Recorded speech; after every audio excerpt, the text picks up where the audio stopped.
আসছি, আমাদের অনেকের মন, অনেকের মুখ আমাদের মলিন। এত সুন্দর একটা অনুষ্ঠান, এত আনন্দমুখর একটা পরিবেশ, তারপরও আমরা খুব একটা ভালো আছি এটা বলা যায় না, কারণ আমাদের কুড়িগ্রাম ভালো নয়, কুড়িগ্রামের মানুষ ভালো নয়, কুড়িগ্রামের শিশুরা ভালো নয়, কুড়িগ্রামের নারীরা ভালো নয়। আমরা জানি, আমরা অনেকেই জানেন যে সিলেট সুনামগঞ্জের মতো কুড়িগ্রামেও ভয়াবহ বন্যার সংখ্যা দেখা দিয়েছে। অলরেডি কুড়িগ্রামের 200 গ্রামের প্রায় 50,000 মানুষ এখন পানি বন্যা। বিশেষ করে রৌমারী রাজীবপুর অঞ্চলে খুবই বাজে অবস্থা। আমাদের সব কুড়িগ্রাম সদর, ফুলবাড়ি সহ বিভিন্ন এলাকায়, নাগেশ্বরী, গুলগামারি, এই কুড়িগ্রাম এমন একটা জেলা যেখানে 9টা উপজেলায় নদী ভাঙ্গনের কবলের শিকার। তো তারা যদি ভালো না থাকে, আমাদের পরিবার যদি ভালো না থাকে, আমাদের বাবা মায়েরা যদি ভালো না থাকে, তারা যদি পানিবন্দী থাকে, সেখানে আমরা এখানে নবীনবরণ সাংস্কৃতিক অনুষ্ঠানে খুব বেশি ভালো থাকবো এটা আমি বিশ্বাস করি। যে কুড়িগ্রামের মতো একটা জায়গা যেখানে আমাদের 80% মানুষ, আমরা আমাদের বাবা মায়েরা আমাদেরকে যে টাকাটা পাঠায়, সেখানে সেই টাকাটা হচ্ছে কৃষি, মৎস্য কিংবা প্রাণী সম্পদ থেকে অর্জিত যে টাকা সেইটা। কিন্তু আপনি আজকে যে বন্যা, এই বন্যায় আমাদের বাবা মায়েরা যারা কৃষিতে আজকে ফসল ফলাবেন, আজকে কিন্তু এই বন্যায় বীজতলা সব ধ্বংস হয়ে গেছে। কেবল এই যে বেসন বলি আমরা, বেসন মানে কেবল গাড়তেছে আর সব পানি বন্যায় চলে যাইতেছে।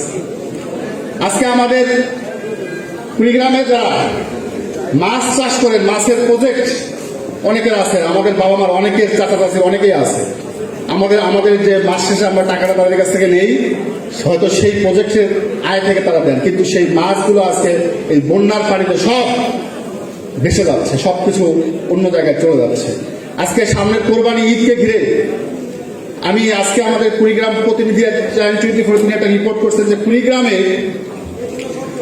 এই যে বন্যার কারণে আমাদের যে প্রাণী সম্পদ, আমাদের যে গরু, ছাগল, হাঁস, মুরগি, এগুলো সব পানিতে ভেসে ভেসে যাচ্ছে। সামনে কোরবানি ঈদে যে মানুষটা, আমাদের যে পরিবারের বাবা মা একটা আশা নিয়েছিল যে ছেলে তো ঢাকা বিশ্ববিদ্যালয়ে পড়ে, জগন্নাথ বিশ্ববিদ্যালয়ে পড়ে, জাহাঙ্গীরনগর বিশ্ববিদ্যালয়ে পড়ে, তাকে একটা ল্যাপটপ কিনে দেওয়া দরকার তার অ্যাসাইনমেন্ট করার জন্য। আজকে নবীনরা তাদের, আমাদের বাবা মা হয়তো সেই চিন্তা নিয়েছিলেন যে গরুটা সামনে ঈদে বিক্রি করে দিয়ে আমি আমার ছেলেকে একটা ল্যাপটপ কিনে দেব, কিন্তু সেই স্বপ্ন কিন্তু ধূলিসাৎ হয়ে গেছে, কারণ নদী ভাঙ্গন। কিন্তু দুঃখজনক বিষয়, আজকে সিলেটে আপনি দেখেন, সুনামগঞ্জে দেখেন, সেখানকার নেতারা, সেখানকার নেতৃত্ব, সেখানকার সংসদ সদস্যরা যেভাবে সেই এলাকায়, ঢাকায় বিভিন্ন জায়গায় আমি বক্তব্য তাদের শুনলাম যে তারা ছুটে বেড়াচ্ছেন সব জায়গায়, ত্রাণ মন্ত্রণালয় সব বিভিন্ন জায়গায় যাচ্ছেন, ঢাকায় কাজ করতেছেন, আবার এলাকায় যাচ্ছেন। তারা অলরেডি বরাদ্দ নিয়ে গেছেন 60 লক্ষ টাকা, শুধুমাত্র সিলেটের যে বন্যায় ক্ষতি হয়েছে সেখানে অলরেডি বরাদ্দ হয়ে গেছে। কিন্তু কুড়িগ্রামের জন্য আমাদের নেতারা কি করছেন? আমরা তো কোনো এমপিকে, আমাদের এলাকার কোনো সংসদ সদস্যকে আমরা দেখলাম না যে তারা এলাকায় গিয়ে ছুটে বেড়াচ্ছেন। আমি জানি না তারা কোথায়। এটা খুবই দুঃখজনক বিষয় যে আজকের এত ক্ষতি, আমাদের 28,000 হেক্টর যদি কৃষিতে ক্ষতি হয়, আপনি চিন্তা করেন বছরে যদি এরকম, প্রতি বছরই তো বন্যা হচ্ছে, আমাদের প্রায় 100 কোটি টাকার আমাদের ক্ষতি হয় প্রতি বছর শুধু কৃষিতে। লাইভ স্টক বা আমাদের মাছ মাংস এই দিক দিয়ে এটা বাদই দিলাম।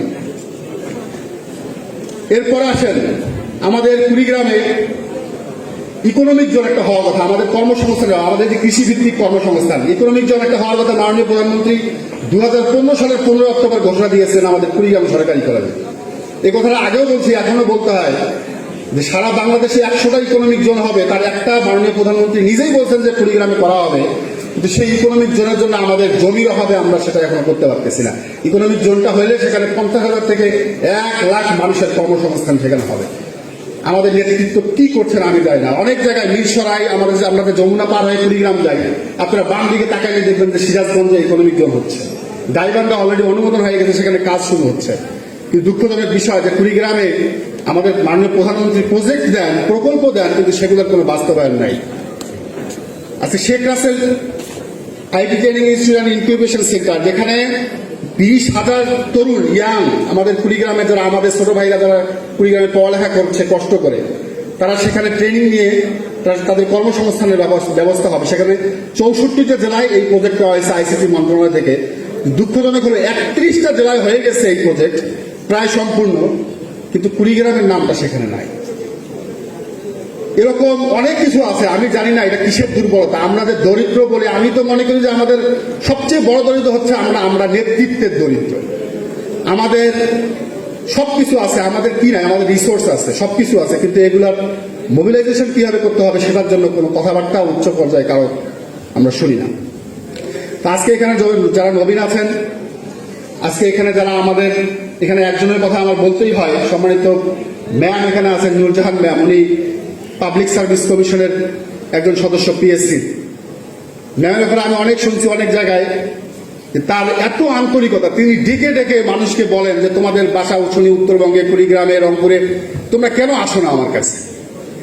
আমরা চাই যে এরকম মানুষ, নূরজাহান ম্যামদের মতো, ফরাদ স্যারদের মতো আমরা মানুষ চাই, যারা ডেকে ডেকে আমাদেরকে, এই নবীনরা যখন বের হবে বিশ্ববিদ্যালয় থেকে, তারা যেন একটা চাকরিতে রিটেন, প্রিলি, রিটেন, তারপরে ভাইবা এটা আমরা তো দেখি অন্যান্য এলাকার মানুষদের জন্য সুপারিশ করার লোকের অভাব নেই, কিন্তু আমরা এরকম সুপারিশ করার মতো লোক পাই না। আমাদের এলাকায় আগে আমরা বলতাম যে জাতীয় পার্টি, কিন্তু আমরা মানে মূল ধারাতেও দেখলাম যে না, যা যে লাউ সেই কদু।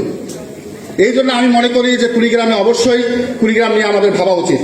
যে আজকে আমাদের বাবা মারা কষ্ট আছে, আজকে তারা পানিবন্দী, আমাদের আজকে শিশুরা আমাদের ভাই বোনটা পানিবন্দী, এই অবস্থায় কত থাকবো।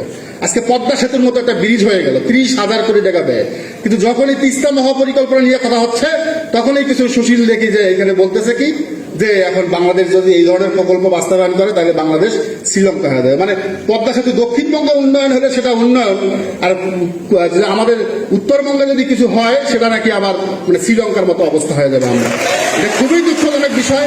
আমি মনে করি যে এই যে নদী ভাঙ্গন, এটার স্থায়ী সমাধান দরকার, আর স্থায়ী সমাধানের জন্য আমাদের 4 জন সংসদ সদস্য সহ ওই এলাকার যারা এমপি মন্ত্রী আছেন, আপনারা তো বাহাদুরি করে অনেক বেরোচ্ছেন, আপনাদের উচিত যে সংসদের 4 জনে, এখন তো অধিবেশন চলতেছে, 4 জনে একসাথে দাঁড়ায় বলেন যে কুড়িগ্রামের এই যে বন্যার যে নদী ভাঙ্গনের সমস্যা, এই নদী ভাঙ্গনের সমস্যা সমাধানের জন্য আমরা তিস্তা মহাপরিকল্পনার দ্রুত বাস্তবায়ন চাই, এবং কুড়িগ্রামের সামগ্রিক উন্নয়নের জন্য আগামী বাজেটে, এই বাজেট তো চলেই গেছে, আগামী বাজেটের জন্য অন্তত 15,000 কোটি টাকা বরাদ্দ দেওয়া হয়।